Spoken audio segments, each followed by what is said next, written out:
Welcome back sunshine car decor minister road Secunderabad. ఈరోజు మా దగ్గర వచ్చింది ఎస్సీవీ 700 వెహికల్.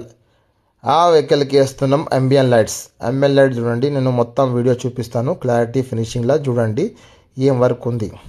ఇప్పుడు మనం తీసిన అంబియన్ లైట్ డోర్ పై తిప్పిన తర్వాత కస్టమర్కి అంబియన్ లైట్ చూపించినాం. ఒరిజినల్ కవర్ తీసి మనం కవర్ పెడతాం. ఆ కవర్ పైననే అంబియన్ లైట్ ఉంటుంది.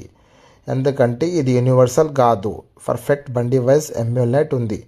ఇది చూడండి ఎంత ఫినిషింగ్లా ఉంది. తర్వాత డోర్ ప్యాడ్లో వైరింగ్ చేసాం. అది వైరింగ్ సాకెట్ ఉంది. మళ్ళీ glow box and dash board and మొత్తం ఫినిషింగ్లా ఉంది. ఇది చూస్తే అర్థమైపోతుంది ఏం ఫినిషింగ్లా వర్క్ ఉంది. ఇది అంబియన్ లైట్ చూస్తే మొత్తం బండిన లోపల కూర్చున్నప్పుడు చాలా మన బండిది లోపల ఇంటీరియర్ చాలా పర్ఫెక్ట్ లుక్ వచ్చేసింది. ఇది ఇంటీరియర్ చూడండి, మనం బయటతోనే చూస్తే ఎవరో బండిలో కూర్చున్నప్పుడు చూసిన తర్వాత ఏం వర్క్ ఉంది అని ఎవరో చెప్పేస్తారు. ఇది ఫినిషింగ్ ఈ వర్క్ అంబియన్ లైట్ కావాలంటే సన్షైన్ కార్ డెకర్ విజిట్ చేయండి. ఆల్ ఓవర్ వెహికల్ అవైలబుల్ ఉంది మా దగ్గర.